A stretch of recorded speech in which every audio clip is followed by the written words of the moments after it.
Hello everyone. आज के इस वीडियो में हम बात करेंगे क्लास 12th की हिस्ट्री का जो फर्स्ट बुक है उसका चैप्टर नंबर 3 करने वाले हैं, बंधुत्व जाति तथा वर्ग। और ये आपका लेटेस्ट जो सिलेबस है उसके अकॉर्डिंग मैं बताने वाला हूँ। आपको 2024-25 के अकॉर्डिंग कराऊंगा। बंधुत्व जाति तथा वर्ग चैप्टर में से जो भी इंपॉर्टेंट टॉपिक है सारे टॉपिक इस वीडियो में कवर हो जाएंगे, तो इस वीडियो को आपको ध्यान से देखना है। देखिए चैप्टर बहुत बड़े हैं इसलिए वीडियो काफ़ी लंबी बनेगी, पर आप पूरी देखना, ठीक है। आप टेलीग्राम ग्रुप में आपको ज्वाइन होने के लिए क्या करना है, टेलीग्राम पे जाके सर्च करना है क्लास 12, इसके बाद ESP, इसके बाद न्यू, फिर ग्रुप। ये आप सर्च करोगे तो हमारा टेलीग्राम ग्रुप आ जाएगा, उसको ज्वाइन कर लो। ज्वाइन करने के बाद आप वहाँ पे PDF डाउनलोड कर सकते हो, और जो भी हम वीडियोस बनाते हैं उसकी PDF जो होती है आपको हर संडे को अवेलेबल हमारे टेलीग्राम ग्रुप में करा दी जाती है, तो आप वहाँ से उसको डाउनलोड कर सकते हो। और आप मुझे इंस्टाग्राम पे फॉलो कर सकते हो, एकलव्य स्टडी पॉइंट, ये मेरा यूज़र नेम है। आप मुझे इस नाम से सर्च कर सकते हैं इंस्टाग्राम पे, और आप मुझे वहाँ पे मैसेज कर सकते हैं, फॉलो कर सकते हैं, ठीक है। मेरा नाम जो है वो है सत्येंद्र प्रताप। और ये चैप्टर जो है काफ़ी बड़ा बनेगा, काफ़ी डिटेल में मैं आपको इस चैप्टर को समझाने वाला हूँ। तो इसलिए मैं अब आपको अपनी स्क्रीन पे ले चलता हूँ, डायरेक्ट आपको स्क्रीन पे समझाता हूँ इस चैप्टर को। हमने जो लास्ट चैप्टर पढ़ा था राजा किसान और नगर, यानी कि सेकंड चैप्टर, उसमें हमने क्या समझा था आपको याद हो? उसमें हमने 600 BC से लेकर 600 AD के बीच में जो भी राजनीतिक या सामाजिक या आर्थिक परिवर्तन हुए थे उसको पढ़ा था। वहां पे हमने क्या देखा था कि किस प्रकार से जनपद हुए, जनपद से कैसे महाजनपद बने, महाजनपद की विशेषता क्या थी, ठीक है, नए नए नगरों का उदय कैसे हुआ, और लोहे का प्रयोग कैसे बढ़ रहा था। बहुत सारी चीजें हमने लास्ट चैप्टर में पढ़ी थी। अब इसमें कुछ हमने वहां पे कुछ परिवर्तन भी देखे थे। परिवर्तन क्या देखे थे कि वन क्षेत्रों में कृषि का विस्तार हुआ, यानी जहां पहले जंगल वगैरह होते थे उनको साफ करके खेती योग्य भूमि बनाई गई। लोगों का जो लाइफस्टाइल था, यानी कि उनकी जो जीवन शैली थी, उसमें परिवर्तन हुआ। और शिल्प विशेषज्ञों का एक नया समूह जो था उसका उदय हो रहा था, ठीक है। यहाँ पे एक और चीज हमें समझनी है कि संपत्ति जो है, संपत्ति का असमान वितरण था, यानी सभी के पास एक जैसी संपत्ति नहीं थी। समाज में अमीर गरीब लोग थे, उनके बीच में खाई थी, ठीक है, हर तरह के लोग थे, जिसके कारण सामाजिक विषमता उत्पन्न हुई थी। लोगों के अंदर विषमता की भावना उत्पन्न हो रही थी, ठीक है, क्योंकि सबके पास सारे संसाधन जो थे वो मौजूद नहीं थे। इतिहासकार जो हैं वो क्या करते हैं, इन प्रक्रियाओं को समझने के लिए साहित्य का प्रयोग करते हैं। साहित्य मतलब जैसे कि मान लीजिए कोई प्राचीन काल का इतिहास लिख रहा है, तो वो क्या करेगा इतिहासकार, उस प्राचीन समय में जो भी लिटरेचर लिखित में मिला है, चाहे वो यात्रियों के द्वारा लिखा हो, चाहे वो कोई धार्मिक ग्रंथ हो, ठीक है, या किसी राजा के द्वारा लिखवाया गया ग्रंथ हो, ठीक है, या जैन या बौद्ध भिक्षुक वगैरह होते थे उनके द्वारा लिखा हो, या कुछ भी जो भी लिखित उनको साहित्य मिलता है उस समय का, वो उसको पढ़ते हैं, उसको समझते हैं, और उसके बाद कहीं ना कहीं वो इतिहास को लिखते हैं, ठीक है। तो ये इंपॉर्टेंट है कि इतिहासकारों ने क्या किया था, इनको समझने के लिए साहित्य का उपयोग किया था। साहित्यिक ग्रंथ की अगर मैं बात करूं, तो साहित्यिक जो ग्रंथ होते हैं ना, वो समाज का चित्रण प्रस्तुत करते हैं। फॉर एग्जाम्पल, जिस समय का जो साहित्य है वो उस समय में समाज की जो व्यवस्था थी, समाज में जो संस्कृति थी, समाज में जो लोगों के रीति रिवाज थे, ठीक है, समाज में जो भी नियम कायदे कानून थे उसके बारे में हमको बताता है। यानी कि साहित्यिक जो ग्रंथ होते हैं, जो लिटरेचर होता है, वो समाज का चित्रण करता है, ठीक है। आज के समय में अगर हम देखें तो आज के समय में हम चाहे आज का साहित्य पढ़े, ठीक है, या आज की हम फिल्में देखें, तो आज का जो समाज है उससे रिलेटेड ही हमको साहित्य दिखता है, उससे रिलेटेड ही हमको फिल्में दिखती हैं। तो अगर हम 100 साल 200 साल 400 साल पीछे चले जाएं, तो उस समय का जो साहित्य हुआ करता था वो उस समय के समाज के अकॉर्डिंग बनाया हुआ था, ठीक है। क्लियर है? ये चीजें आपको समझनी है। आगे देखते हैं। अभिलेखों से हमें समाज के कुछ ऐतिहासिक अभिनायकों की भी झलक मिलती है। कुछ ऐतिहासिक घटनाएं, कोई ऐसा व्यक्ति रहा हो जिसने कुछ बेहतरीन करा हो, ठीक है, उसकी उपलब्धियां, ये सारी चीजें हमें अभिलेखों से पता लगती है। अभिलेख कौन लिखवाता था? राजा वगैरह लिखवाते थे। जब कोई युद्ध लड़ते थे, कोई युद्ध जीत जाते थे, या कोई उनकी उपलब्धियां होती थी, वो लिखवाया करते थे।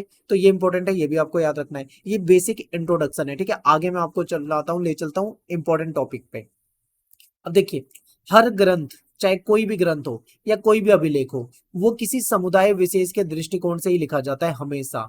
और ये हमको बहुत ध्यान से समझना है कि जो भी ये ग्रंथ होते हैं ना, वो किसने लिखे हैं, हमको ये दिमाग में रखना चाहिए कि किसने लिखा है उसको, क्या लिखा है उसके अंदर और किसके लिए लिखा है, ठीक है, इसकी रचना जो है वो किसके लिए हुई है, इस चीज को अगर समझेंगे इतिहासकार तभी वो सही तरीके से इतिहास लिख पाएंगे। अब देखिए, राजा के द्वारा जो अभिलेख लिखवाया गया है तो वो राजा के द्वारा लिखवाया गया है, ठीक है। अब राजा ने उसमें अपनी उपलब्धियां लिखी होंगी और राजा लिखने वाला भी राजा का ही कर्मचारी होगा, तो वो राजा की उपलब्धियां ही लिखेगा, राजा के बारे में बढ़ा चढ़ा कर ही लिखेगा, वो राजा की बुराई नहीं कर सकता अभिलेख के अंदर, समझ रहे हो ना। तो किसने लिखा, किसके द्वारा लिखा, किसके लिए लिखा गया, यानी जनता के लिए लिखा गया, तो वो पूरा एक सोच समझ के लिखा जाता है। इतिहासकार जब भी इतिहास लिखते हैं तो इस चीज पे बहुत ज्यादा ध्यान देते हैं।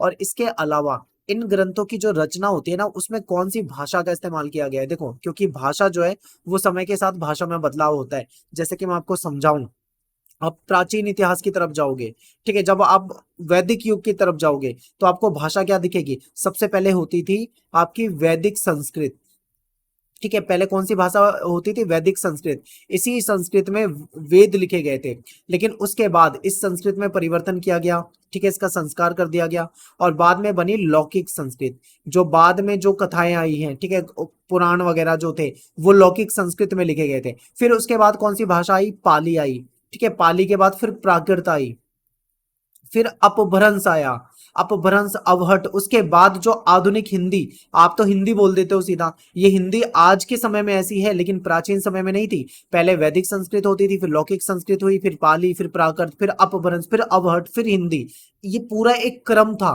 ठीक है। तो इस तरीके से तो जब इतिहासकार होते हैं ना वो किसी भी जो ग्रंथ होता है वो ये भी देखते हैं कि वो उसमें कौन सी भाषा का प्रयोग किया गया है, ठीक है। भाषा से जैसे मान लो पाली भाषा का प्रयोग किया गया है तो वो समझ जाते हैं कि किस काल का अभिलेख है, उस समय में क्या समय था, किस तरह की परंपराएं थी, उनको अंदाजा लग जाता है। और इनका प्रचार प्रसार किस तरीके से हुआ है, इतिहासकार इस बात पे भी ध्यान देते हैं।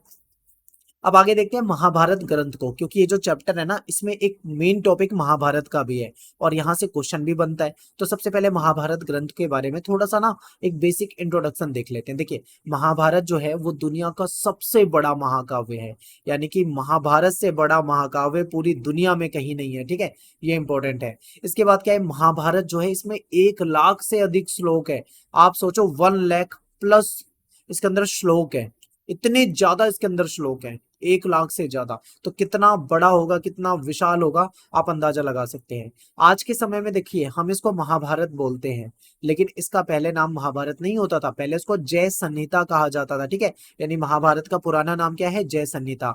और ये भारत का सबसे समृद्ध ग्रंथों में से एक है और ऐसा माना जाता है कि महाभारत की जो रचना थी वो 1000 वर्ष तक होती रही, यानी कि पहले महाभारत की रचना हुई, फिर कुछ समय के बाद फिर हुई, इस तरीके से 1000 साल तक रचना होती गई, अलग अलग लोगों के द्वारा इसको रचित किया गया।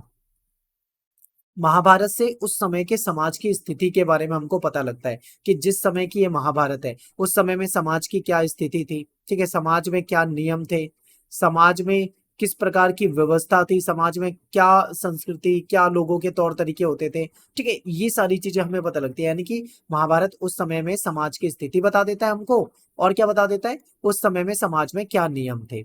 महाभारत में शामिल कुछ कथाएं इस काल से पहले भी प्रचलित थी। महाभारत में दो परिवारों के बीच में युद्ध जो हुआ था उसका चित्रण है, ठीक है, महाभारत में क्या है, दो परिवारों के बीच में युद्ध के बारे में बताया हुआ है। और वो दो परिवार कौन से हैं? कौरव और पांडव, ये भी आपको याद रखना, कौरव और पांडवों के बीच में जो युद्ध हुआ था, जो लड़ाई हुई थी, उसके बारे में महाभारत में बताया हुआ है। अब आगे चलते हैं, महाभारत का समालोचनात्मक संस्करण, यहाँ से आपके पेपर में आता है एक क्वेश्चन, ये आपके पेपर में आ सकता है, तो ये मैं पहले ही बता रहा हूँ कि इंपॉर्टेंट क्वेश्चन है। क्या क्या आपको समझना है वो समझते हुए चलिए। देखिए, महाभारत जो था, महाभारत एक प्राचीन ग्रंथ है। फिर क्या हुआ, विद्वानों ने मिलकर महाभारत की जो पांडुलिपि थी, क्योंकि पहले प्रिंटर नहीं होते थे, छपाई तकनीक नहीं होती थी, आज के समय में तो किताबें छाप दी जाती है, पर पहले हाथ से लिखी जाती थी जिसको पांडुलिपि या मैन्युस्क्रिप्ट कहा जाता है, ठीक है। तो उस समय की एक बात करें तो तब की सारी पांडुलिपियों को कुछ विद्वानों ने इकट्ठा करा और उसको दोबारा से उसका अध्ययन किया और उसका समालोचनात्मक संस्करण तैयार किया। तो सबसे पहले आपको समालोचना का मतलब पता होना चाहिए, ठीक है, क्योंकि अगर आप इसका मतलब नहीं समझोगे ना तो आप अच्छे से समझ ही नहीं पाओगे। समालोचना का मतलब क्या होता है कि जैसे मान लीजिए कोई किताब पहले से लिखी हुई है, जब इसका समालोचनात्मक संस्करण तैयार किया गया था तो महाभारत तो पहले से अवेलेबल थी ना, समझ रहे हो ना, महाभारत पहले से अवेलेबल है, तो विद्वानों ने उसको पढ़ा, जहां जहां पे जितने प्रकार की महाभारत थी सबको पढ़ा, फिर उसकी समालोचना करी। समालोचना में क्या क्या होता है, किसी भी ग्रंथ को अच्छी तरीके से देखना और अच्छी तरह से उसको समझना, किसी भी ग्रंथ का अच्छे से विश्लेषण करना, उसकी समीक्षा करना, उसकी कमियां निकालना, उसमें क्या अच्छा है वो देखना, ठीक है, यानी उसके गुण देखना, उसके दोष, उसमें जो अच्छी बातें हैं उसको देखना, उसमें जो कमियां हैं उसको परखना, ये सब आता है समालोचना में। किसी भी जो ग्रंथ है उसका ऑब्जर्वेशन करना, यानी उसका निरीक्षण करना, निरीक्षण करने का मतलब है बहुत ही गहराई से उसको समझना, देखना, तर्क करना, विचार करना, ये सब हो जाता है समालोचनात्मक। ठीक है, तो उन्होंने क्या करा, कुछ विद्वानों ने महाभारत की जितनी पांडुलिपियां थी सबको इकट्ठा करा, उसको बहुत अच्छे से पढ़ा, समझा, तर्क वितर्क हुआ, उस पे उसके गुण दोष देखे गए, उसकी समीक्षा की गई। उसके बाद इन्होंने 13,000 पेज का एक महाभारत का समालोचनात्मक संस्करण तैयार करा, जो कि जिसको करने में 47 साल लग गए। अब आप सोचो कि ये प्रोजेक्ट जो था कितना बड़ा था, 47 ईयर्स लग गए, जो कि बहुत बड़ी बात थी। तो अब इसे समझते हैं, यहां से क्वेश्चन बनता है, देखिए। एक संस्कृत के विद्वान हैं जिनका नाम है V.S. सुकथांकर, सुथांकर, ठीक है। इन्होंने क्या करा, इनके नेतृत्व में 1919 में एक महत्वाकांक्षी परियोजना, एक प्रोजेक्ट शुरू किया गया था। प्रोजेक्ट क्या था, इसमें बहुत सारे विद्वान जो थे मिल गए, यानी कई सारे विद्वानों की एक टीम बनाई गई, और उनको महाभारत ग्रंथ जो है उसका समालोचनात्मक संस्करण तैयार करने की जिम्मेदारी दी गई, ठीक है। इन्होंने जिम्मेदारी उठाई कि हम महाभारत की पांडुलिपियों को इकट्ठा करेंगे और उसको पढ़ेंगे, उसको समझेंगे, उसकी समीक्षा करेंगे, उसका निरीक्षण करेंगे, उसका तर्क वितर्क करेंगे, ठीक है, अच्छे से उसकी समालोचना करके उसको दोबारा से उसको प्रिंट करेंगे, उसको बनाएंगे। इस परियोजना के लिए देश के अलग अलग भागों से, जो अलग अलग लिपियों में जो महाभारत की जो संस्कृत की पांडुलिपियां मिली थी उसको इकट्ठा किया गया। इन्होंने जहां जहां से मिली, चाहे वो साउथ से मिली, चाहे नॉर्थ से मिली, या पूरे देश में किसी भी जगह से मिली, सारी पांडुलिपियों को इन्होंने इकट्ठा कर लिया। पांडुलिपि में पाए गए जो श्लोक था उसका अच्छे से इन्होंने अध्ययन किया, और इन श्लोकों की तुलना का इन्होंने एक तरीका निकाला कि विद्वानों ने ऐसे श्लोकों को चुना जो लगभग सभी पांडुलिपियों में उपलब्ध थे। अब यहां तक आपको समझ में आ गया। अब एक और चीज समझनी है, देखिए। अब इन्होंने बहुत सारी पांडुलिपि इकट्ठा कर ली है। पांडुलिपि क्या होती है, हाथ से लिखी हुई किताब, ठीक है, यानी ऐसी किताब जो हाथ से लिखी जाती, क्योंकि उस समय में छपाई तकनीक नहीं थी। अब इन्होंने देखा कि भाई इतनी सारी पांडुलिपि तो आ गई हमारे पास, उसमें बहुत सारे श्लोक भी हैं, कुछ पांडुलिपियों में कुछ श्लोक है, कुछ में कुछ श्लोक है, कहीं पे अलग अलग श्लोक है। तो इन्होंने सोचा इतने सारे श्लोक है, इसको पढ़ेंगे कंफ्यूजन क्रिएट होगी। तो इन्होंने क्या करा, एक फॉर्मूला बनाया, एक तरीका निकाला कि हम क्या करते हैं, ऐसे श्लोक को उठा लेते हैं जो लगभग सभी पांडुलिपि में, यानी कि जो सभी पांडुलिपि में कुछ तो श्लोक ऐसे होंगे ना जो कॉमन होंगे, जो सब जगह होंगे, तो उन्होंने उन श्लोकों को चुन लिया। और फिर इन्होंने क्या करा, इसका प्रकाशन करा, यानी इसको छपवा दिया। 13,000 पेज का एक बड़ा ग्रंथ बना। अब सोचो 13,000 पेज कितने होते हैं, क्या एक बुक 13,000 पेज की बन पाएगी? नहीं बन पाएगी, 13,000 पेज बहुत होते हैं। इसलिए इन्होंने क्या करा, उसके बुक के कई सारे पार्ट निकाल दिए।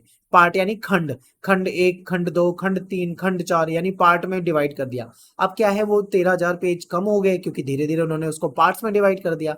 तो उन्होंने 13,000 के पेज में फैले हुए जो ग्रंथ थे उसको कई सारे पार्ट्स में डिवाइड कर दिया था, और इस प्रोजेक्ट को पूरा करने में 47 ईयर्स लग गए थे, यानी 47 साल लग गए थे। और उसके बाद ये जो परियोजना थी बनी थी।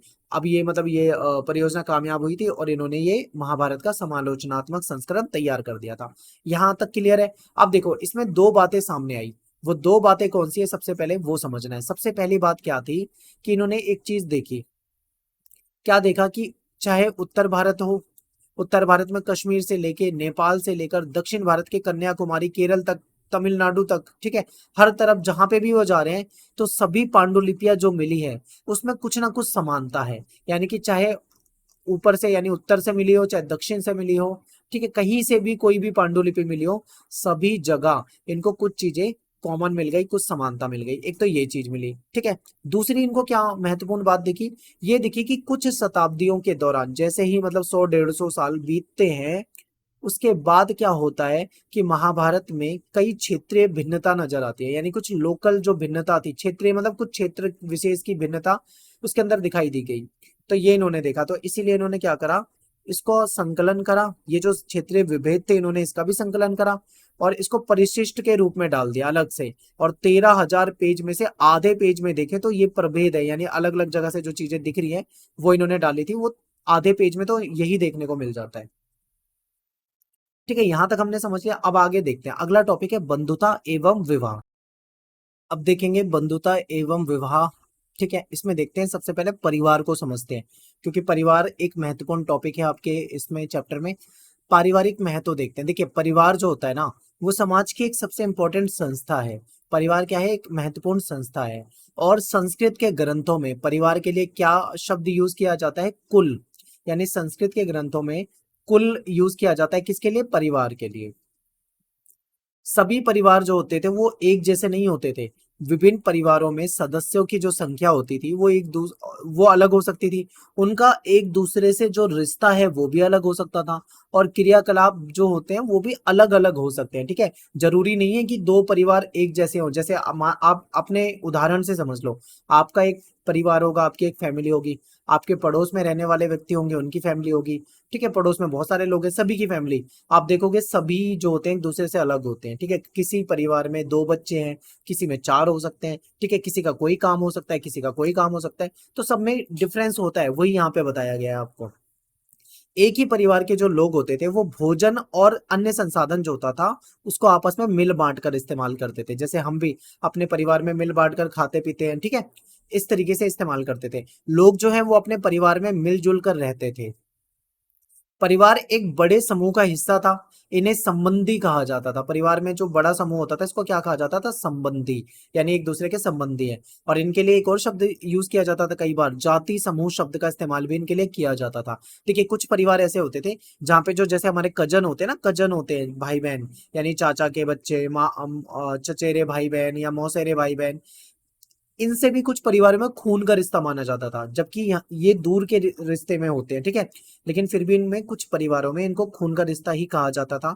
और ऐसा सभी समाज में नहीं होता था, याद रखना। सभी समाज में ऐसा नहीं है, कुछ ही जगह पे कजन वगैरह को खून के रिश्ते में शामिल किया जाता है, कई जगह पे इनको दूर का रिश्ता माना जाता है। आगे देखिए, पितृवंशिक व्यवस्था। हमारा जो समाज है वो पितृ सत्तात्मक समाज है। अब ये पितृ सत्ता का क्या मतलब होता है? आप सभी जानते हैं कि समाज में पुरुष को महत्व देना, पुरुष प्रधान समाज जो होता है वो पितृ सत्तात्मक समाज का ही एक पार्ट है, उसका एक हिस्सा है। और हमारे समाज में हमेशा से पुरुष को महिला के मुकाबले ज्यादा महत्व दिया जाता है। ठीक है, ये मेल डोमिनेंट सोसाइटी जो है वो हर जगह होती है, केवल भारत में नहीं, हर जगह यही है। आगे देखते हैं, पितृवंशिक पितृवंशिकता जो है या पितृ सत्तात्मकता जो है एक ऐसी सामाजिक व्यवस्था होती है जिसमें समाज में पुरुष जो होता है उसको ज्यादा महत्व दिया जाता है। इस परंपरा में घर का जो मुखिया होता है वो कौन होता है? पुरुष होता है। उसके पास अधिक शक्ति होती है, अधिक संसाधन होते हैं और अधिक अधिकार भी होते हैं। ठीक है, पितृवंशिकता में क्या होता है? पिता होता है, पिता के बाद उसकी संपत्ति जो होती है उसके बच्चों में बांटी जाती है, यानी उसके पुत्र को बांटी जाती है। फिर पुत्र के बाद उसके पुत्र को बांटी जाती है, फिर उसके पुत्र को बांटी जाती है। यानी इस तरीके से पितृसत्तात्मक समाज चलता जाता है। और सारे अधिकार जो है वो किसको मिलते जाते हैं? लड़कों को मिलते जाते हैं, यानी कि जो मेल होते हैं उनको मिलता जाता है। पिता के बाद उनकी संपत्ति हो गई, उनके संसाधन हो गए, उनका सिंहासन हो गया, वो सब क्या है? पुत्र के हाथ में चला जाता है। अधिकतर राजवंश जो थे उन्होंने पितृवंशिकता प्रणाली को अपनाया था। यदि पुत्र ज्यादातर क्या होता था, जब राजा जो होता था, राजा के बाद उसका जो उत्तराधिकारी बनता था वो उसका पुत्र ही बनता था। लेकिन कई बार ऐसा भी हुआ है कि उसका मान लो पुत्र नहीं है तो वो अपने भाई को बना सकता है, या फिर अन्य जो उसके बंधु बांधव है, उसके परिवार के जो अन्य सदस्य हैं उनको भी चाहे तो वो उत्तराधिकारी बना सकता था। ठीक है, ऐसा होता था।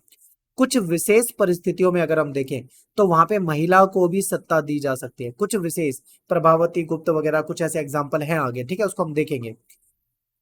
इसका एक अच्छा उदाहरण जो है वो महाभारत ग्रंथ में भी हमको देखने को मिलेगा। आगे देखते हैं, महाभारत युद्ध की बात कर लेते हैं। महाभारत युद्ध जो है इसमें दो परिवारों के बीच में ये युद्ध था। कुरुवंश, कुरुवंश एक परिवार है। इस ये एक जनपद पे शासन करता था। भूमि और सत्ता को लेकर कौरव जो थे और पांडव जो थे इनके बीच में क्या हो गया था? युद्ध हो गया था। इसमें पांडव जो थे वो जीत गए थे और इनके बाद पितृवंशिक उत्तराधिकार को घोषित कर दिया गया था, जो कि समाज में चला आ रहा था। यानी पिता के बाद पुत्र, फिर पुत्र, फिर पुत्र, यही चला आ रहा था। तो जब ये जीत जाते हैं उनके बाद सत्ता जो है इनके उत्तराधिकारियों को मिल जाती है। अब बात करेंगे विवाह पद्धति। देखिए यहाँ से ना आपका ना शॉर्ट क्वेश्चन आता है, पहले ही बता रहा हूँ, इसको याद कर लो बिल्कुल, यहाँ से आपका शॉर्ट क्वेश्चन आ सकता है पेपर में। विवाह पद्धति, देखिए विवाह जो होते हैं ना वो कई प्रकार के होते थे। टोटल 8 प्रकार के विवाह बताए गए हैं। 8 में से जो शुरू के 4 विवाह है उसको सही माना है, और बाद के जो 4 विवाह है उसको सही नहीं माना है। ठीक है, तो अब विवाह को देख लेते हैं, थोड़ा समझते हैं। देखिए 4 तरह के विवाह को थोड़ा समझते हैं। एक होता है विवाह में बहिर्विवाह पद्धति। इसमें क्या होता है, गोत्र से बाहर विवाह करने की प्रथा होती है, यानी कि हमारा जो गोत्र होता है ना, गोत्र से बाहर शादी की जाती है। जब आपकी भी शादी होगी तो जब आप पंडित जी वगैरह को बुलाते हो तो वो आपका गोत्र देखते हैं, और जिससे शादी होने वाली है उसका गोत्र मिलाया जाता है। देखा जाता है कि कहीं सेम गोत्र के तो नहीं हुए, सेम गोत्र के अगर मिल जाते हैं तो फिर उसमें विवाह नहीं कराया जाता। ठीक है, फिर क्या है, ये तो बहिर्विवाह हो गया, यानी गोत्र के बाहर, बहिर मतलब बाहर। अब बात करते हैं अंत्य विवाह। अंत्य मतलब अंदर। देखिए एक गोत्र या एक परिवार या एक जाति, एक ही स्थान में बसने वाले जो होते हैं वो आपस में अगर विवाह कर ले तो उसे कहा जाता है सेम गोत्र में विवाह करना। ठीक है, ऐसा वैसे इसको सही नहीं माना जाता है, लेकिन ऐसा कुछ एग्जाम्पल है जहां पे सेम गोत्र में शादी कर लिया करते थे। ठीक है, इसके बाद है बहुपति प्रथा। इसमें एक से ज्यादा पति होना, यानी एक महिला है उसके एक से ज्यादा पति हो सकते हैं, इसको बहुपति प्रथा कहा जाता है। बहुपत्नी में आप जानते हो एक एक पुरुष है, उसकी एक से ज्यादा बीवियां यानी पत्नियां हैं। ठीक है, तो इसको बहुपत्नी कहा जाता है। तो ये इंपॉर्टेंट है, इंपॉर्टेंट है। इसमें से हो सकता है कोई भी एक क्वेश्चन पूछ लें तो आप आराम से कर दोगे, क्योंकि बहुत ही सिंपल है। अब विवाह के ना थोड़े नियम देखते हैं। देखिए पितृवंशिक समाज जो था, पितृसत्तात्मक समाज जो था, उसमें पुत्री को पिता के संसाधनों पर अधिकार नहीं होता था। ठीक है, पिता का कर्तव्य क्या माना जाता था कि पिता जो है वो अपनी पुत्री को बड़ा करेगा, ठीक है, उसको रखेगा, और बाद में जब वो विवाह के लायक हो जाएगी तो उसका विवाह कर देगा, उसको कन्यादान कर देगा। ठीक है, ये पिता का कर्तव्य माना जाता था, यानी अपने बच्चे को पैदा करते हैं, उसको उसका पालन पोषण करते हैं, और जब वो विवाह के लायक हो जाता है तो उसका विवाह कर देते हैं। तो इसमें पिता का कर्तव्य क्या होता था, उचित समय में यानी सही समय में, सही समय का मतलब है जब विवाह की उम्र हो जाए, और उचित व्यक्ति से यानी कि सही व्यक्ति से, ठीक है, शादी भी सही व्यक्ति से करानी है, तो सही समय पे सही व्यक्ति से विवाह कराना पिता की महत्वपूर्ण धार्मिक कर्तव्य यानी कि उसकी जिम्मेदारी मानी जाती थी। और कन्यादान यानी कि विवाह के समय में कन्या को भेंट में उपहार दिया जाता था। तो ये कुछ विवाह के नियम होते थे। नए नगरों के विकास के साथ आरंभिक विश्वास और व्यवहारों में कुछ बदलाव आता है, क्योंकि अब नए नए नगरों का विकास हो रहा था, तो लोगों की जो मान्यता थी, लोगों के जो विचार थे, उसमें भी परिवर्तन आ रहा था। ब्राह्मण लेखकों के द्वारा आचार संहिताएं तैयार की गई थी। ठीक है, ब्राह्मणों ने क्या करा, आचार संहिता तैयार कर दी। अब ये आचार संहिता क्या होता है, ये आचार संहिता का मतलब होता है कि ब्राह्मणों ने कुछ रूल्स तैयार कर दिए, कुछ नियम तैयार कर दिए। ठीक है, समाज में इन नियमों का पालन करवाना था, यानी आचार संहिता क्या हो गए, कुछ नियम हो गए। ठीक है, तो ब्राह्मणों ने क्या करा, आचार संहिता तैयार करवाई थी, और इसका पालन जो है वो ब्राह्मणों और बाकी समाज को भी करना होता था। यानी इन्होंने जो नियम बना दिए थे उसका पालन जो है वो ब्राह्मण तो करेंगे करेंगे, उसके साथ में जो समाज के दूसरे लोग हैं वो भी उसका पालन करेंगे। इन सब में जो महत्वपूर्ण था वो था मनुस्मृति। अब यहाँ पे एक क्वेश्चन आपके पेपर में आया हुआ है, एमसीक्यू में आया हुआ था। ठीक है, प्रीवियस ईयर में आया हुआ क्वेश्चन है कि मनुस्मृति जो है इसका रचना काल बताइए, यानी इसकी रचना कब हुई। तो 200 बीसी से लेके 200 एडी तक, यानी 200 ईसा पूर्व से 200 ईस्वी तक मनुस्मृति को माना जाता है। ठीक है, अब यहाँ पे क्या है, इंपॉर्टेंट चीज ये है कि आपके पेपर में जो क्वेश्चन आया था तो वहां पे 200 की जगह 300 और 300 कर दिया था, 400 400 कर दिया था। इस तरीके से कंफ्यूज करने के लिए ऑप्शन बदल दिए थे, तो आपको ध्यान रखना है। अब बात करते हैं आगे, धर्म सूत्र और धर्मशास्त्र। इसमें विवाह के 8 प्रकार बताए, मैंने आपको स्टार्टिंग में बताया ना, 8 प्रकार के विवाह बताए थे, जिसमें से 4 अच्छे माने जाते थे, 4 बेकार माने जाते थे। तो ये आपको बताया गया है। स्त्री का गोत्र बहुत इंपॉर्टेंट है, ये आया हुआ क्वेश्चन है। देखिए सबसे पहले आप गोत्र समझ लो, गोत्र होता क्या है। देखिए हम सभी का एक गोत्र होता है। हिंदू धर्म में क्या होता है कि प्राचीन समय से ही एक परंपरा चली आ रही थी कि समाज जो था वो गोत्र में बट गया था। ठीक है, हर व्यक्ति एक गोत्र से संबंधित होता था। तो उस समय में जो ऋषि होते थे, यानी जो वैदिक ऋषि होते थे, तो वैदिक ऋषियों को अपना वैदिक ऋषि के नाम पे गोत्र बन गए थे। ठीक है, तो गोत्र एक प्राचीन ब्राह्मण पद्धति है, इसका प्रचलन जो है 1000 ईसा पूर्व के बाद में हुआ था। इसके तहत लोगों ने क्या करा था, लोगों को गोत्र में वर्गीकृत यानी लोगों को गोत्र में बांट दिया गया था। प्रत्येक गोत्र जो होता था एक वैदिक ऋषि के नाम पे होता था और गोत्र के सदस्यों को कृषि का उस ऋषि का वंशज माना जाता था। ठीक है, जैसे कि आपका गोत्र क्या है आप मुझे कमेंट में बताइए, क्योंकि आप सभी का एक गोत्र होगा। जैसे मैं अपना बताऊं तो हमारा जो गोत्र है वो कश्यप है, तो इस तरीके से आपका भी कुछ गोत्र होगा। तो ये गोत्र क्या है, किसी ऋषि के नाम पे होता है। ठीक है, जैसे कश्यप ऋषि के नाम पे ये हो गया, या किसी अन्य ऋषि के नाम पे कोई गोत्र हो जाएगा। और ये देखा जाता था शादी के समय कि किसी की शादी कराई जा रही है तो सेम गोत्र ना हो। ठीक है, एक ही गोत्र के दो लोग आपस में शादी करते थे, वो अच्छा नहीं माना जाता था। अब गोत्र के भी दो नियम होते थे। जब लड़की की शादी हो जाती थी यानी शादी के बाद स्त्री जो होती थी वो अपने पिता का गोत्र छोड़ देती थी और उसके बदले में पति का गोत्र उसको लगाना पड़ता था। ठीक है, उसका सरनेम वगैरह चेंज हो जाता था। एक गोत्र के सदस्य जो होते थे आपस में विवाह नहीं कर सकते थे, याद रखना, कभी भी सेम गोत्र में शादी करना गलत माना गया है। ठीक है, क्या अब एक क्वेश्चन बनता है कि ये जो नियम बन गए हैं धर्मशास्त्र और धर्म सूत्र में, जो ब्राह्मणों के द्वारा बनाए गए नियम थे और जो आचार संहिताएं बनाई गई थी, तो क्या इन नियमों का पालन सभी करते थे, क्या सभी इस चीज को मानते थे? तो इसका आंसर होगा नो। क्या होगा आंसर? नो, सभी इन नियमों को नहीं मानते थे। ऐसे बहुत से एग्जाम्पल है जहां पे पता लगता है कि इन नियमों का पालन सभी जगह पे नहीं होता था। एग्जाम्पल देखिए, सातवाहन जो राजा थे, ठीक है, उनके अभिलेखों का जब अध्ययन किया गया तो इतिहासकारों को पता लगा कि शासक जो थे वो ब्राह्मण गोत्र व्यवस्था का पालन नहीं करते थे।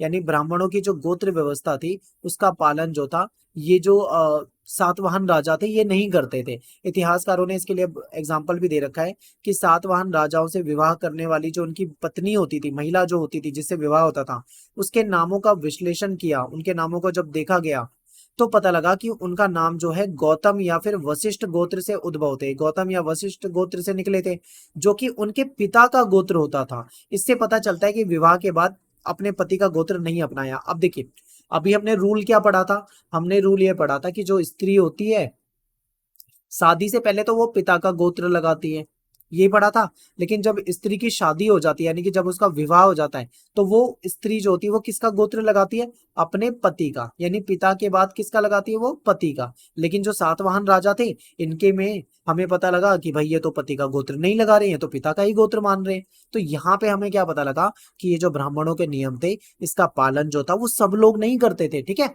आगे देखो, कुछ रानियां जो थी वो एक ही गोत्र की थी, जो कि बहिर्विवाह पद्धति के नियमों का खिलाफ है। अब आप देखो, एक ही गोत्र की कैसे वो हो सकती है शादियां? नहीं हो सकती ना, लेकिन यहाँ पे होता था, तो यानी कि ये लोग इसको नियम को नहीं मानते थे। क्लियर है? आगे देखो, अगर हम साउथ की तरफ जाते हैं, दक्षिण भारत में जाते हैं, तो कुछ समुदाय जो थे वो अंतर विवाह पद्धति भी इन्होंने अपनाई गई थी। ठीक है, यानी सेम गोत्र में शादी कर लेते थे, जो कि गलत था। अपने ही बंधु बांधव में भी विवाह कर लेते थे, यानी कि अब देखो, अपना परिवार है, अपने परिवार में जो चाचा मामा मौसी वगैरह की लड़कियां होती थी उनसे ही शादी कर लेते थे ये। तो ऐसा होता था। तो यहाँ पे क्या है, सेम गोत्र में ही शादी हो जा रही है, चचेरे ममेरे भाई बहन, ठीक है, इनसे शादी हो जाती थी। तो इससे पता लगता है कि ये नियमों को नहीं मानते थे। अब बात करते हैं माताओं का महत्व। जो माता होती है, जो माँ होती है, उसका क्या महत्व है यहाँ पे, इसको समझते हैं। सातवाहन राजा जो थे, इनकी जो माताएं थी वो बहुत महत्वपूर्ण थी, क्योंकि समाज जरूर वंशिक था, ठीक है, पितृ सत्तात्मक था, लेकिन इन राजाओं ने माता के नाम पर राज्य चलाए थे, यानी अपनी माता के नाम पे। ठीक है, नॉर्मली क्या होता है, पिता का नाम जोड़ा जाता है हमेशा, लेकिन जैसे गौतमी पुत्र, सोचिए, गौतमी पुत्र सतकर्णी राजा का नाम है, यानी राजा अपने नाम के आगे गौतमी पुत्र यानी अपनी माता का नाम लगा रहा है। ठीक है, तो माता का नाम लगाया जा रहा है, यानी ये सातवाहन राजा जो थे अपनी माताओं को बहुत ज्यादा महत्व देते थे। अब बात करेंगे समाज में कुछ भिन्नताएं, विषमताएं। धर्मसूत्र और धर्मशास्त्रों के अनुसार चारों वर्णों के लिए आदर्श जीविका के नियम बनाए गए थे। चार वर्ण में समाज बटा हुआ था, ब्राह्मण, क्षत्रिय, वैश्य और शूद्र, और सबके लिए अलग काम थे। ठीक है, सबके अलग कार्य होते थे और सभी के लिए अलग नियम होते थे। तो ये जो है ये धर्मसूत्र और धर्मशास्त्रों में बताया गया है। ठीक है, इसको देखते हैं। देखिए, पहला वर्ण जो है वो ब्राह्मण है। ब्राह्मण को सबसे ऊपर माना जाता था, सबसे ऊंचा वर्ण माना जाता था। ठीक है, अब ब्राह्मणों के काम क्या होते थे ये समझिए। ब्राह्मण का कार्य होता था अध्ययन करना, अध्ययन कराना, ठीक है, वेदों की शिक्षा लेना। ये यज्ञ करते थे और यज्ञ को करवाते थे।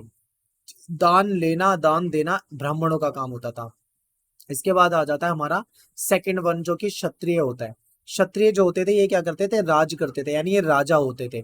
तो क्षत्रिय का काम क्या होता था, शासन करना, ठीक है, युद्ध करना, अपने जो इनकी प्रजा है, जो लोग हैं, उनकी सुरक्षा करना, उनको सुरक्षा प्रदान करना, लोगों के साथ न्याय करना, वेद को पढ़ना, यज्ञ को करवाना, दान दक्षिणा देना, ये क्षत्रिय का काम होता था, क्योंकि क्षत्रिय जो है योद्धा होता था।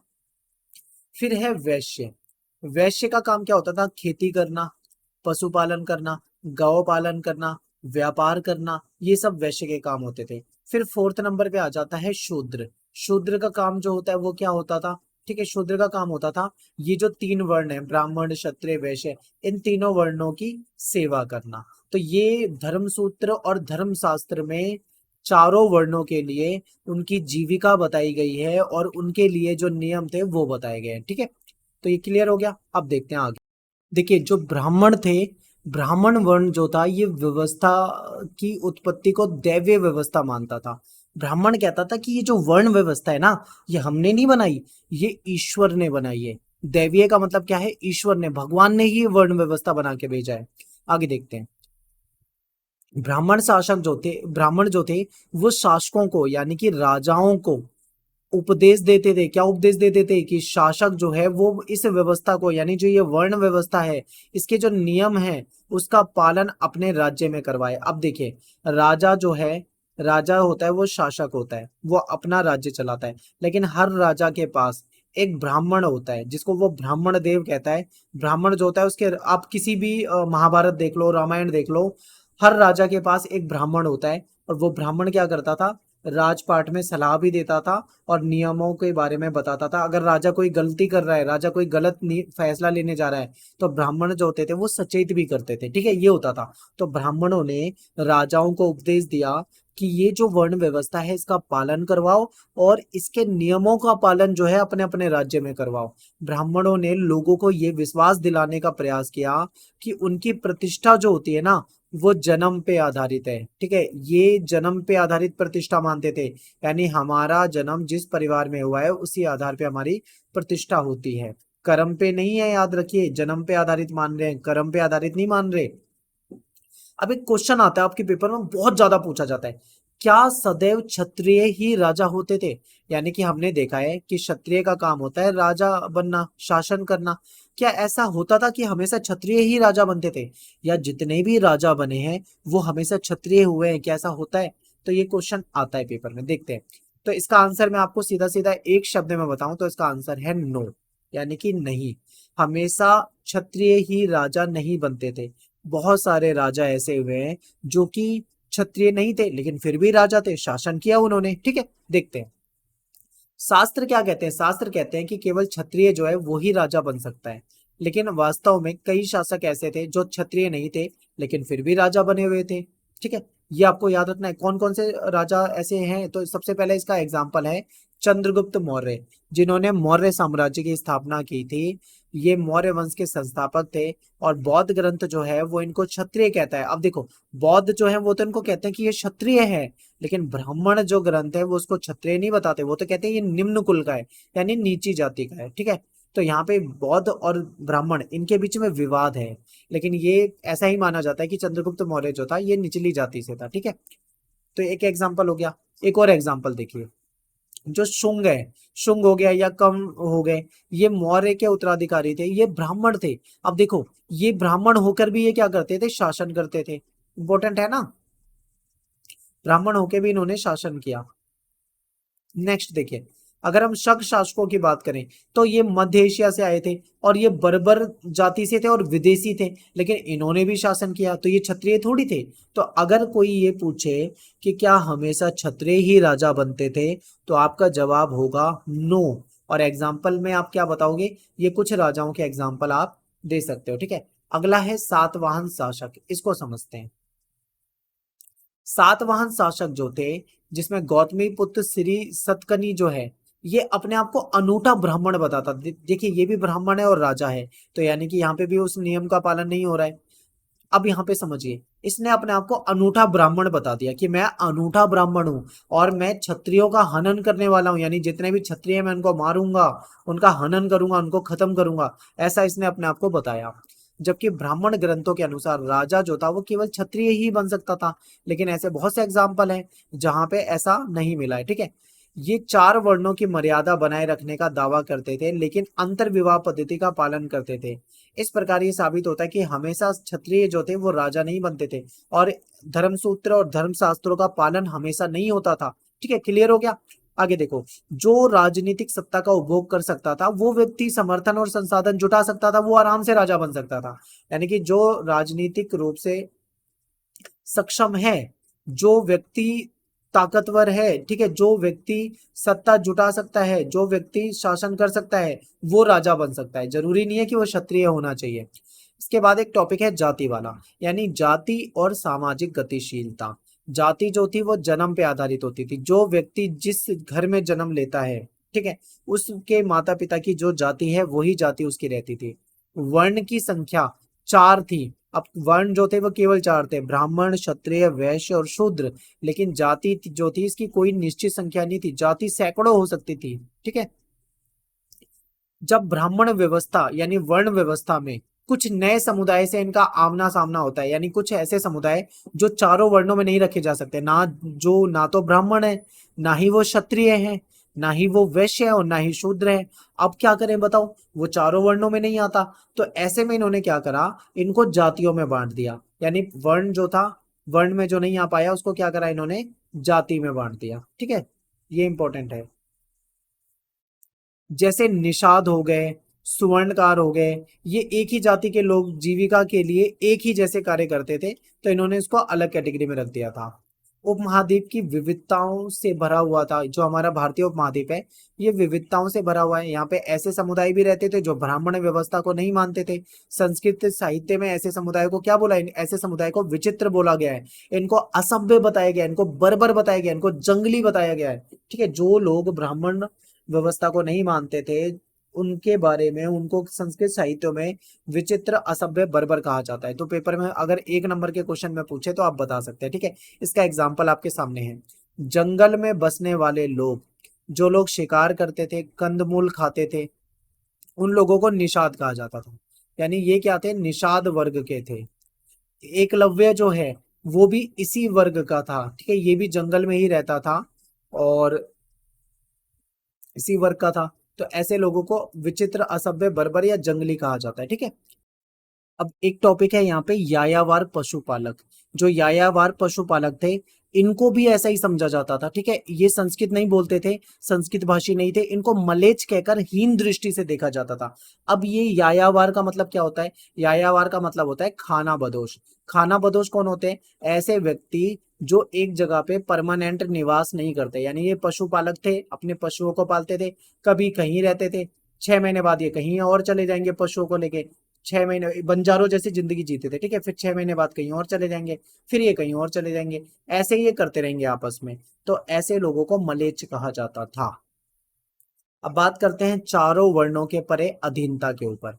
ब्राह्मण वर्ग ने कुछ लोगों को वर्ण व्यवस्था की सामाजिक प्रणाली से बाहर माना था। ब्राह्मणों ने समाज में कुछ वर्गों को अस्पृश्य घोषित कर दिया था। यानी अस्पृश्य का मतलब है दूषित, ऐसा व्यक्ति जिसको छुआ नहीं जा सकता, जिसको छू नहीं सकते, जो नीच, ठीक है, नीच जाति कहा जाता था। बहुत मतलब, हालांकि ये मेरा व्यू नहीं है, जो लिखित में है वही आपको पढ़ा रहा हूं। तो ऐसा ये कहते थे, अस्पृश्य मतलब जिसको छुआ नहीं जाए। ठीक है, ब्राह्मण मानते थे कि कुछ कर्म यानी कुछ काम ऐसे होते हैं जो पवित्र होते हैं, तथा कुछ काम ऐसे होते हैं जो दूषित होते हैं। पवित्र काम कौन से होते हैं, जैसे यज्ञ करना, पूजा करना, वेदों का अध्ययन करना, अनुष्ठान करवाना। ठीक है, और दूषित काम कौन से होते हैं, चमड़े से रिलेटेड, यानी जानवरों को मार के उनका चमड़ा निकालना, जो लाश होती है शवों को उठाना, अंतिम संस्कार करना, अंत्येष्टि करना, यानी शवों को जलाना। ठीक है, ऐसे काम क्या होते थे, दूषित होते थे। जो दूषित काम करते थे उन्होंने, इन ब्राह्मणों ने उनको अस्पृश्य घोषित कर दिया था, यानी इसको छुआ नहीं जाएगा।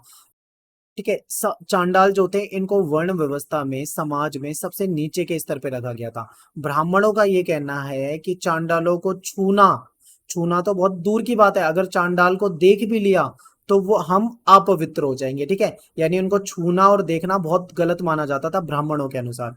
चांडालों की स्थिति मनुस्मृति में क्या थी, मनुस्मृति में क्या लिखा है इसको समझते हैं। मनुस्मृति ये कहती है कि जो चांडाल होते थे इनको गांव के बाहर रहना होता था, यानी एक गांव है, गांव में सब लोग रहते हैं, लेकिन गांव से बाहर इनकी एक अलग ही बस्ती होगी, गांव से बाहर रहेंगे ये लोग, ठीक है।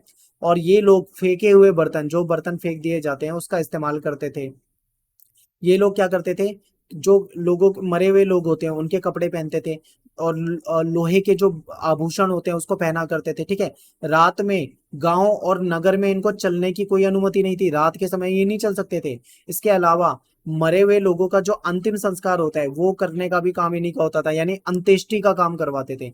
चांडालों की जानकारी के स्रोत, चांडालों के बारे में जानकारी कहाँ से मिलती है, तो देखिए एक चीन का यात्री था, चीन का चीनी बौद्ध भिक्षु था जिसका नाम था फासियन। फासियन भारत में आया हुआ था। तो भारत में आता है तो भारत में देखता है, जो इसने देखा बोलेगा। इसने क्या देखा कि यहाँ पे अस्पृश्य लोगों को सड़क पर चलते हुए करताल बजाना पड़ता था, जिससे अन्य लोगों ने देखने से, इनके देखने से दोष से बच जाए। यानी कि मान लो कोई अस्पृश्य व्यक्ति, कोई चांडाल ही मान लो, कोई चांडाल रोड पे जा रहा है तो वो करताल बजा के जाएगा, करताल बजाएगा तो लोगों को करताल की आवाज सुनाई देगी, तो वो समझ जाएंगे चांडाल आ रहा है, तो लोग इसको देखने और छूने से बच जाएंगे। लोग क्या हो जाएंगे, छुप जाएंगे, इससे दूर हो जाएंगे, ताकि कहीं गलती से कोई छू ना दे, कोई गलती से इसको देख ना ले। ऐसा किया जाता था, ठीक है। आगे देखते हैं। चीनी यात्री था सवेन तांग। ये क्या कहता है कि जो वधिक होते हैं, वधिक मतलब जो जंगलों में रहने वाले लोग हैं, जो शिकार करने वाले लोग हैं, जो आखेटक लोग हैं, ठीक है, जो सफाई करने वाले लोग हैं, ये शहर के बाहर रहा करते थे, इनकी अलग ही बस्ती होती थी, शहरों में अलग रहते थे। अब एक टॉपिक है संपत्ति का अधिकार। देखिए संपत्ति पर स्त्री और पुरुष दोनों के अधिकार जो थे अलग अलग थे, लिंग के आधार पे, ठीक है। मनुस्मृति जो है यहाँ पे, देखिए माफी चाहूंगा, यहाँ पे ना थोड़ा सा टाइपिंग की मिस्टेक हो गई है, मनुस्मृति हो जाएगा, ठीक है। तो मनुस्मृति के अनुसार पिता की जो जायदाद होती थी, पिता की जो संपत्ति होती थी, ठीक है, पिता की जायदाद का माता पिता की मृत्यु के बाद उनके जो बेटे होते हैं उनमें बांट देनी होती थी, लेकिन जो बड़ा पुत्र होता था वो कुछ विशेष उसको भाग दे दिया जाता था। पिता की संपत्ति पर स्त्री जो होती थी वो हिस्सेदारी नहीं कर सकती, यानी पिता की संपत्ति पुत्रों को मिलेगी, पुत्रियों को नहीं मिलेगी विवाह के समय। लेकिन एक चीज याद रखिए, जब विवाह होता था लड़की का, तो विवाह के समय लड़की को जो उपहार मिलते थे, जो गिफ्ट मिलते थे, वो स्त्री का उस पर अधिकार होता था। स्त्री धन, मान लो विवाह के समय में महिला को किसी ने कोई गिफ्ट दिया है तो वो महिला का है, वो स्त्री धन कहलाएगा, ठीक है, वो अपना उस पर उसका पूरा अधिकार है। इस पर उनके पति का कोई अधिकार नहीं होता था। लेकिन मनुस्मृति के अनुसार स्त्रियों को अपने पति की आज्ञा के खिलाफ गुप्त रूप से पैसा इकट्ठा करने के विरुद्ध चेतावनी दी जाती है। यानी महिलाओं को अधिकार नहीं था कि वो गुप्त रूप से, वो छुप कर, वो चुपके से धन को जमा करें, इसका कोई अधिकार नहीं था इनको, ठीक है। कुछ सबूत ऐसे मिले हैं जहां पे प्रभावती गुप्त जो है उससे संबंधित कुछ सबूत मिले हैं, जिससे पता लगता है कि प्रभावती गुप्त जो है वो संसाधनों पर अधिकार रखती थी, यानी अपने संसाधनों पर अधिकार रखती थी। इसके भी कुछ साक्ष्य मिले हैं। अब मैंने आपको स्टार्टिंग में क्या बताया था कि महिलाओं को संपत्ति वगैरह पे अधिकार नहीं होते थे, लेकिन कुछ विशेष परिवार में ऐसा हो सकता था। तो प्रभावती गुप्त जो है वो विशेष परिवार से है, वो राजा से संबंधित है, इसलिए उसको अधिकार मिला हुआ था। ऐसा कुछ परिवारों में हो सकता था, लेकिन जो सामान्यतः जो जमीन है, पशु है, धन है, इसमें पुरुषों का ही अधिकार, उनका नियंत्रण होता था। अब वर्ण और संपत्ति के अधिकार को समझते हैं। देखिए ब्राह्मण ग्रंथ क्या कहते हैं ये समझिए। ये कहते हैं कि संपत्ति पर अधिकार का एक और आधार था वर्ण। शूद्रों के लिए एकमात्र जीविका का साधन क्या था, तीनों उच्च वर्ण की सेवा। यानी कि अब देखो जो शूद्र हैं वो केवल एक ही काम कर सकते हैं, तीनों जो उच्च वर्ग है उसकी सेवा करेंगे, इसके अलावा कोई दूसरा काम नहीं करेंगे। तीनों उच्च वर्णों के पुरुषों के लिए अलग अलग प्रकार के कार्य को चुनने की संभावना थी। यानी ब्राह्मण, क्षत्रिय, वैश्य, इनके जो पुरुष हैं वो अलग अलग काम को चुन सकते हैं, संभावनाएं हैं। लेकिन जो चौथा वर्ग है उसके लिए कोई संभावना नहीं थी, ठीक है। समाज में ब्राह्मण और क्षत्रिय की स्थिति ज्यादातर समृद्ध थी। ब्राह्मण ग्रंथ जो है धर्मसूत्र और धर्मशास्त्र, इसमें वर्ण व्यवस्था को सही बताया गया है, यानी कि व्यवस्था जो है सही है। लेकिन जो बौद्ध ग्रंथ है उसमें इसको गलत बताया है। बौद्ध जो है वो नहीं मानते, वो कहते हैं कि ये जो वर्ण व्यवस्था है बहुत बेकार है। बौद्धों ने जन्म के आधार पे जो सामाजिक प्रतिष्ठा है, जो जो ब्राह्मण ग्रंथों में बताया गया था, उसको भी सही नहीं मानते, कहते हैं गलत है। इंसान को कर्म के आधार पे प्रतिष्ठा मिलनी चाहिए, ना कि जन्म में। बौद्धों ने ऐसा कहा है, ठीक है। एक वैकल्पिक सामाजिक रूपरेखा। संपत्ति में भागीदारी, ये हेडिंग है, इसको देखते हैं। देखिए, समाज में हमेशा ऐसा व्यक्ति प्रतिष्ठित नहीं माना जाता जिसके पास ज्यादा पैसा हो। यानी कि जिस व्यक्ति के पास बहुत ज्यादा पैसा है, बहुत संपत्ति है, उसको अच्छा नहीं माना जाएगा, वो प्रतिष्ठित नहीं होगा। हमेशा ऐसा नहीं होता, बल्कि किसको प्रतिष्ठित माना जाता है? ऐसे व्यक्ति को जो दानशील हो, यानी जिसके पास पैसा तो बहुत है और वो पैसे को गरीबों को दान करता हो, ठीक है, जो दयालु हो, गरीबों के प्रति दया भाव रखता हो, ऐसे व्यक्ति को ज्यादा प्रतिष्ठावान माना जाता था, ठीक है। जो व्यक्ति खुद के लिए संपत्ति इकट्ठा करता है वो घृणा का पात्र होता था, उसको गलत माना जाता था। भारत के दक्षिण में हम देखें, तमिलकम वाला क्षेत्र, तमिलकम वाला क्षेत्र कौन सा है, मैं आपको मैप में बना के बताता हूँ। अगर आप भारत के दक्षिण भारत में देखोगे जैसे, तो ये जो नीचे वाला क्षेत्र है इसको तमिलकम क्षेत्र कहते हैं, जिसमें चोल, चेर, पांडे जैसी सरदारी थी, ठीक है। और ये राज्य जो थे बहुत ही समृद्ध थे। तमिल भाषा के जो संगम साहित्य मिले हैं उससे हमको पता लगता है कि ये राज्य काफी समृद्ध थे। सामाजिक आर्थिक संबंधों के बारे में हमको तमिल साहित्य में से पता लगता है। यहाँ पे धनी और निर्धन के बीच में विषमता जरूर थी, यानी अमीर और गरीब के बीच में खाई जरूर थी, लेकिन समृद्ध लोगों से ये अपेक्षा की जाती थी कि जो व्यक्ति समृद्ध है, जिसके पास पैसा है, संसाधन है, वो अपने संसाधन को मिल बांट कर, ठीक है, दूसरों के साथ उपयोग करेगा, ऐसा माना जाता था।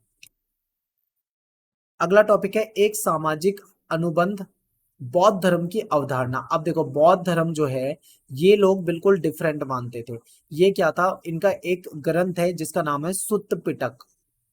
सुत्त पिटक में बताया गया है कि शुरू में मानव और वनस्पति जगत, यानी कि जो पेड़ पौधे हैं, ये ज्यादा विकसित नहीं थे। सभी बिल्कुल शांति से अपना जीवन बिताते थे। प्रकृति से लोग उतना ही लेते थे, उतना ही ग्रहण करता थे जितना एक समय में उनको भोजन की जरूरत होती थी। शुरू में सब कुछ अच्छा था, ऐसा सुत्त पिटक बता रहा है। लेकिन आगे क्या हुआ समझिए, धीरे धीरे जो व्यवस्था थी वो समाप्त होने लगी। लोग जो थे वो लालची होने लगे, कपटी हो गए लोग। अब जब लोग लालची हो गए, कपटी हो गए, तो समाज में बुराई फैलने लगी। अब समाज में बुराई फैलने लगी तो लोगों ने सोचा कि एक ऐसा व्यक्ति चुना जाए, यानी कि एक ऐसा व्यक्ति जिसको कहा जाएगा राजा, यानी एक ऐसे व्यक्ति को चुना जाए जो सही बात पे गुस्सा करे, ठीक है, जो व्यक्ति ऐसे व्यक्तियों को सजा दे जो दूसरों को प्रताड़ित करते हैं, यानी कि जो लोग दूसरों को परेशान करते हैं ना, उनको सजा दे ऐसा व्यक्ति। कौन? राजा ही कर सकता है ऐसा। और इस कार्य के बदले में हम सभी मिलकर उसको चावल देंगे। चावल का मतलब यहाँ पे टैक्स से है, ठीक है, क्योंकि आज की तरह पैसा मुद्रा वगैरह नहीं दी जाती थी, उस समय में विनिमय प्रणाली होती थी। तो ये लोग क्या कह रहे हैं कि समाज में बुराई फैल रही है, ऐसे में हमें एक अच्छे राजा की जरूरत है। राजा ऐसा हो जो बुराई को समाप्त कर दे। हम राजा को क्या करेंगे, कुछ अंश देंगे चावल का। चावल देने का मतलब यहाँ पे टैक्स देने से है। और उस राजा को चुना जाएगा सबकी सम्मति से, यानी सबकी सहमति से उसको चुनेंगे, इसीलिए इसको महासम्मत की उपाधि प्राप्त होगी। अब पेपर में ना 1 नंबर में क्वेश्चन आया हुआ है, इसीलिए मैं आपको ये पूरी कहानी हिंदी में बिल्कुल अच्छे तरीके से समझा रहा हूँ कि महासम्मत पूछ लेते हैं। तो महासम्मत कौन है? एक ऐसा राजा जो सबकी सहमति से चुना गया हो, ठीक है, और जो जनता की भलाई के लिए काम करे, और जनता उनको क्या देगी? टैक्स देगी।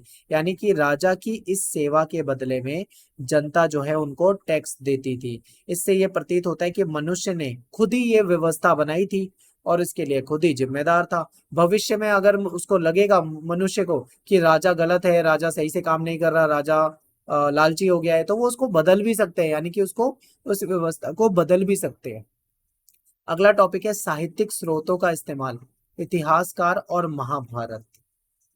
देखिए, इतिहासकार जो है वो किसी ग्रंथ का विश्लेषण करते समय किन बातों का ध्यान रखते हैं ये आपको पता होना चाहिए। जब भी कोई इतिहासकार किसी ग्रंथ को पढ़ता है तो सबसे पहले वो उसकी भाषा देखता है। भाषा मैंने आपको क्या बताया था?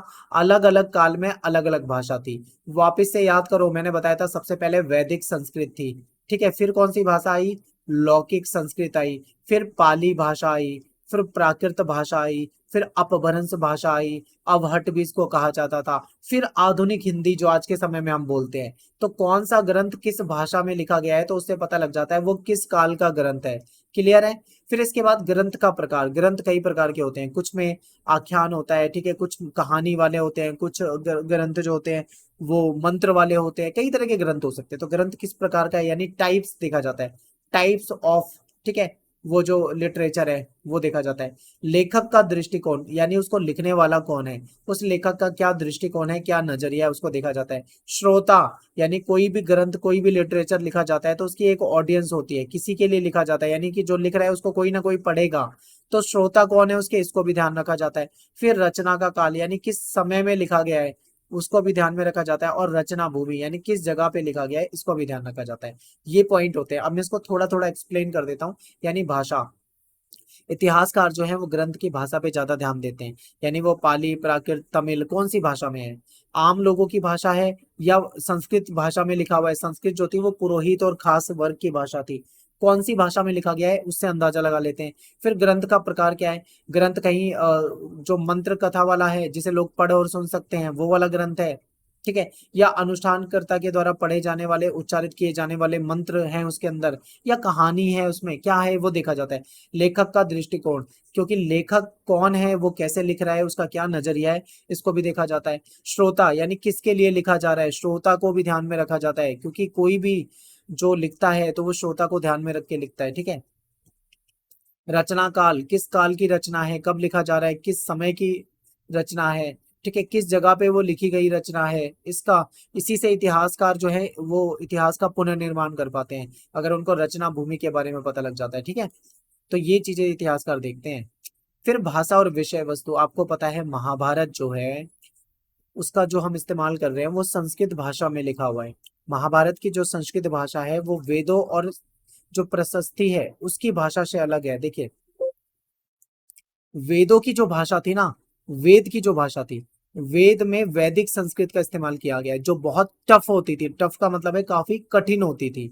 लेकिन उसके बाद में पाणिनि के द्वारा, आचार्य पाणिनि ने जब वैदिक संस्कृत में बदलाव करे, उसका संस्कार कर दिया, ठीक है, तब वो लौकिक संस्कृत बनी। और जो महाभारत है वो आसान सिंपल संस्कृत है, वो वैदिक संस्कृत नहीं है। इसीलिए जो वेदों की भाषा है और जो महाभारत की संस्कृत है दोनों में डिफरेंस है, ठीक है, क्लियर हो गया। इसकी भाषा सरल होने के कारण इसको व्यापक स्तर पर आसानी से समझा जा सकता है। ज्यादातर जो इतिहासकार हैं वो इस बात पर सहमत हैं कि महाभारत ग्रंथ एक भाग नाटकीय कथानक, जिसमें महाभारत का जो एक भाग है उसमें नाटकीय कथानक है। नाटकीय कथानक का मतलब है उसमें स्टोरी है, उसमें स्क्रिप्ट है, ठीक है, उसमें समरी है। और दूसरा उपदेशात्मक है जो कि बाद में जोड़ा हुआ है। उपदेशात्मक में क्या है, उपदेश दे रखे हैं जो बाद में जोड़े गए हैं। अब बात करते हैं महाभारत का लेखक कोई एक व्यक्ति है या अनेक व्यक्ति हैं, ठीक है। तो देखते हैं साहित्यिक परंपरा में अगर हम देखें महाभारत तो इसको रचयिता माना जाता है ऋषि व्यास को। लेकिन ऋषि व्यास इसके साहित्यिक परंपरा में यानी उनको साहित्य के रूप में इन्होंने दिया है, लेकिन इसके जो मूल कथा है यानी जो ओरिजिनल महाभारत है, ओरिजिनल महाभारत को लिखने वाले जो हैं वो वेद, वो व्यास नहीं है, याद रखिए। ओरिजिनल को लिखने वाले जो हैं वो भाट सारथी हैं। अब आपके दिमाग में आएगा ये भाट सारथी क्या होता है, इनको सूत भी कहा जाता था। भाट सारथी कौन होते हैं समझिए। देखिए जब युद्ध होता था ना, जब युद्ध होता था तो युद्ध में जो राजा होता था, राजा का जो सारथी होता था, ठीक है, राजा का जो सारथी होता था, सारथी बन के जाते थे। यानी राजा का जो रथ है उसको चलाने वाले व्यक्ति होते थे, उसको सारथी कहा जाता था। वो राजा के साथ युद्ध में जाते थे। तो राजा के साथ में युद्ध में जाते थे तो युद्ध को देखते थे। तो राजा की उपलब्धियों को, क्योंकि इन्होंने लाइव युद्ध को देखा होता होता था अपनी नजरों से, तो उसको समझते थे, तो उसके बारे में लिखते थे। यानी ये क्षत्रिय योद्धाओं के साथ युद्ध भूमि में जाते थे, उनकी विजय गाथा उनकी उपलब्धि के बारे में कविताएं लिखते थे। इन रचनाओं का जो प्रेषण होता है शुरू में मौखिक होता था, मुंह जबानी होता था। लेकिन 5वीं शताब्दी के बाद में ब्राह्मणों ने क्या करा, इसको इस पे अपना अधिकार जमा लिया और इसको लिखित रूप में प्रोवाइड करा दिया, यानी इसको लिख कर दिया। लगभग 200 बीसी 200 एडी के बीच में महाभारत के रचना काल का एक चरण दिखा है। इस समय में भगवान विष्णु की पूजा जो थी वो ज्यादा होने लगी थी। कृष्ण जो है, भगवान कृष्ण वो विष्णु के ही अवतार हैं। बाद में लगभग 200 से 400 एडी के आसपास बात करें तो मनुष्य स्मृति से मिलते जुलते कुछ उपदेशात्मक जो टॉपिक है वो भी महाभारत में जोड़ दिए गए। यानी मनुस्मृति में जो कुछ लिखे हुए उपदेशात्मक जो टॉपिक थे वो किस में जोड़ दिए गए, महाभारत में। शुरू शुरू में ये ग्रंथ जो था इसमें केवल केवल 10,000 के करीब श्लोक होते थे, ठीक है, शुरू में 10,000 के करीब। लेकिन बाद में श्लोक की संख्या बढ़ती गई और ये हो गए 1 लाख से भी ज्यादा। अब आप सोचो 1 लाख से भी ज्यादा श्लोक है उसके अंदर, तो ये इंपॉर्टेंट है। अगला टॉपिक है सादृश्यता की खोज, ठीक है। इसमें देखते हैं बीबी लाल। बीबी लाल क्या है, इन्होंने क्या काम करवाया, इन्होंने खुदाई करवाई, उत्खनन का काम किया था। महाभारत में जो ग्रंथों में जो युद्ध, वन, महल, बस्ती का जो वर्णन है, जो चित्रण है, वो मौजूद है। तो इसके लिए 1951-52 में जो पुरातत्व वेदा है बीबी लाल, इन्होंने मेरठ में जो वर्तमान यूपी में पड़ता है, इसमें एक गांव होता था हस्तिनापुर गांव, इन्होंने उसमें खुदाई करवाई। ऐसा हो सकता है कि ये स्थान कुरुओं की राजधानी हस्तिनापुर हो, यानी जो महाभारत वाला हस्तिनापुर था, हो सकता है ये वो हो जिसका वर्णन महाभारत में मिलता है। तो बीबी लाल ने क्या करा, इस क्षेत्र की आबादी को 5 स्तर के सबूत मिल गए, जिसे दूसरा और तीसरा स्तर, यानी 5 स्तर पे इन्होंने खुदाई करवाई थी। अब दूसरे स्तर में क्या था ये समझिए, बीबी लाल ने दूसरे स्तर पर मिलने वाले घरों के बारे में लिखा था कि जिस क्षेत्र का उत्खनन किया गया, यानी जहां पे खुदाई की गई, वहां पे घरों को बनाने की कोई निश्चित योजना नहीं थी। लोग एक योजना के तहत घर को नहीं बनाते थे कि कोई पर्टिकुलर योजना मिली हो। यहाँ पर मिट्टी की बनी हुई दीवारें मिली हैं, कच्ची मिट्टी की दीवार होती थी, ठीक है। और इसमें सरकंडे, यानी जो सरकंडे जो लकड़ी के होते थे, उसको उसमें डाल दिया जाता था, सरकंडे लगा के उस पे पलस्तर कर दिया जाता था, प्लास्टर कर दिया जाता था। इससे ये पता लगता है कि कुछ घरों की दीवारें जो है वो सरकंडे से बनाई गई थी और उसके ऊपर मिट्टी का क्या करा था, प्लास्टर कर दिया गया था। तीसरे चरण के जो खुदाई वहां पे देखते हैं, इन्होंने बताया कि घर जो है वो कच्ची और कुछ पक्की ईंटों से, कुछ घर जो है वो कच्ची ईंट से बने थे, कुछ घर जो थे वो पक्की ईंट से बने थे, ठीक है। घरों में गंदे पानी के निकालने के लिए ईंटों के नाले बनाए गए थे। कुएं के भी सबूत मिले हैं, यानी यहाँ पे कुआं भी होता था, कुएं का प्रयोग होता था। और मल निकासी वाले गर्त दोनों का प्रयोग होता था, यानी मल निकासी जो घर का जो वेस्ट होता है उसको निकालने के लिए क्या करते थे, ये एक अलग से सीवर या फिर गड्ढा बनाया करते थे, ठीक है। चुनौतीपूर्ण कथा, महाभारत ग्रंथ की सबसे जो चुनौतीपूर्ण कथा है वो है द्रौपदी का 5 पांडवों से विवाह। ऐसा माना जाता है कि उस समय बहुपति प्रथा थी। समय के साथ साथ ये जो प्रथा थी ये ब्राह्मणों में अमान्य हो गई और इसको माना नहीं। लेकिन हिमालय के क्षेत्र में आज भी ये प्रथा है कि एक महिला एक से अधिक पति रख सकती है। ऐसा माना जाता है कि उस समय स्त्रियों की कमी होती थी, इस कारण क्या होता था, बहुपति प्रथा को अपनाया गया था। और एक लास्ट टॉपिक है, एक गतिशील ग्रंथ। आपके पेपर में क्वेश्चन इससे आता है, कैसे क्वेश्चन आता है, क्वेश्चन की लैंग्वेज सुनो। क्वेश्चन आता है कि महाभारत एक गतिशील ग्रंथ है, स्पष्ट कीजिए। महाभारत को हम गतिशील ग्रंथ कैसे कह सकते हैं ये बताइए। तो देखिए, सबसे पहले आपको गतिशील का मतलब क्या होना चाहिए, ऐसी वस्तु जो चल रही हो, ठीक है, उसको गतिशील कहा जाता है। अब क्या महाभारत चल रही है आज के समय में, नहीं चल रही, तो फिर इसको गतिशील क्यों कहा जाता है। तो देखिए, इसके पीछे यह है कि महाभारत एक ऐसी पुस्तक नहीं है कि जो किसी एक ने लिख दी और वो तब से लेकर आज तक वैसी ही हो, नहीं, इसमें समय समय पे बदलाव हुआ है। आपने देखा ना, पहले 10,000 श्लोक थे, बाद में वो 1 लाख हो गए, यानी 1 लाख हो गए, यानी कि उसमें कहीं ना कहीं गतिशीलता थी, तभी तो उसमें नई नई चीजें जुड़ी, ठीक है। तो इसलिए इसको गतिशील कहा जाता है। आपको मैं जब एग्जाम्पल से बताऊंगा तो आपको ज्यादा समझ में आएगा। देखिए, महाभारत को गतिशील ग्रंथ कहा जाता है क्योंकि इसकी रचना जो है 1000 वर्ष तक होती रही, यानी कि इसको रचने वाले जो थे, लिखने वाले जो थे, वो बहुत सारे लोग थे। कभी किसी ने लिखा, फिर किसी ने, क्योंकि एक व्यक्ति 1000 साल तक थोड़ी जीता है, 1000 साल तक जिंदा नहीं रह सकता कोई, इसलिए इसको लिखने वाला कोई एक व्यक्ति नहीं था, बहुत सारे लोगों ने लिखा इसको, तो इसलिए ये गतिशील ग्रंथ माना जाता है, ठीक है। इसमें नए नए प्रकरण, प्रकरण का मतलब होता है टॉपिक, इसमें नए नए टॉपिक जुड़ते चले गए, इसलिए इसको गतिशील कहा जाता है। समझ में आया। अब देखते हैं दूसरा एग्जाम्पल। महाभारत का जो विकास है ना, वो केवल संस्कृत में ही नहीं, ठीक है, संस्कृत तक सीमित नहीं है, बल्कि शताब्दियों तक इसको अलग अलग भाषाओं में लिखा गया है। यानी साउथ में जाओगे, तमिल कन्नड़ भाषाओं में भी महाभारत लिखी गई थी, तो अलग अलग भाषा में लिखी गई है, इसलिए इसको गतिशील नहीं कहा, इसीलिए इसको गतिशील कहा गया है। अगर एक भाषा में लिख के छोड़ दी होती तो ये गतिशील नहीं कहा जाता, ठीक है, अलग अलग भाषा में लिखा गया है, इसलिए गतिशील कहा जाता है। दूसरा एग्जाम्पल, तीसरा एग्जाम्पल देखो, बहुत सारी कहानी जिनका उद्भव एक विशेष क्षेत्र में हुआ है वो भी इसमें जोड़ दिया गया है, इसलिए ये गतिशील है।